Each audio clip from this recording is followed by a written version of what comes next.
সালের পর থেকে মামলার কোনো পোস্ট পজিশন ছিল না।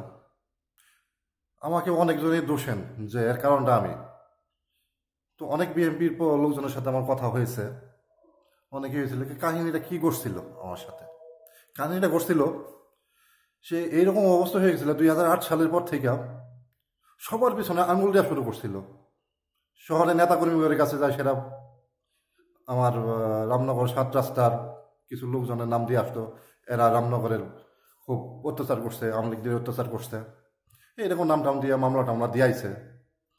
লাস্টে বেসিক্যালি আমি আকন্দ পারি, সবাই জানে যে আমি বিএনপি সাপোর্ট করি, বিএনপির করি। আমার কোনো সময় ঠেট করে মনে করে যে বিএনপি থেকে ভোট দিতে বন্ধ করতে পারে নাই।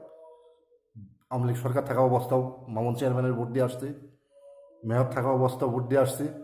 তো অনেক চাপ আসছে, চুপচাপ থাকছে, কিছু বলি নাই। হঠাৎ করে আমাকে সাহায্য করার জন্য বাবুলার সাথে আমার একটা ফ্যাকশন বাজা যায়। ফ্যাকশন বাজে 2012 সালে অনেকে সুযোগ সন্ধানী ছিল। লাস্টে দেখে 2013-তে যায় ফ্যাকশন বাজে। এলাকায় একটা মামলা হয়, মামলা হওয়ার পরে চার্জশিট হওয়ার পরে আমি বাড়িতে আসি। আমি চলেতে যাই নদীর পাড়ে, অনেকদিন পরে গ্রামে যাই না, নদীর পাড়ে যাই আমার এক খালতো ভাইয়ের সঙ্গে নিয়ে। সে করলো কি, আমাকে দেখা কাঁচা মাইরা, গায়ে কোনো কাপড় ছিল না,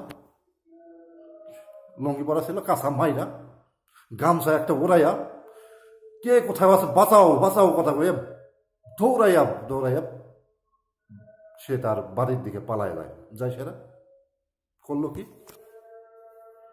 সেই এলাকায় যত লোকজন ছিল আওয়ামী লীগের শহরের নেতার, এদের কাছে যায়, সেটা বিচার দেয় যে সন্ত্রাসী অমুক আইসের আমার উপরে অ্যাটাক করছে। তা আমি জানি না, সে এরকম তো দিল। পরে বিভিন্ন মহল থেকে আমার কাছে ফোন টোন আসলো, তো সমস্যা নাই। পরে মামলা দিয়ে বললো তার উপরে অ্যাটাক। তারপরে ওই রাগে মোড়ের ভিতরে যায়, সেরা ওই বাজার থেকে আসতেছে। আমার আর কোনো ছিল না, রাগ ব্যাট ছিল না। পাওয়ার সাথে সাথে একদম ওর বাড়ির সামনে গালে দিলাম চর, একদম চর লাগাই দিলাম। আমি আমার বাড়িতে কাউকে বললাম না। ওই সময় আমার ভাই মামলার হাজিরে জেলে আসছিল, আমার ভাতিজারাও ছিল বাহিরে, কেউ আমার বাড়িতে কেউ নাই। আমি আমার শক্তি নিয়ে আমি লড়ছি, চর লাগাইলাম।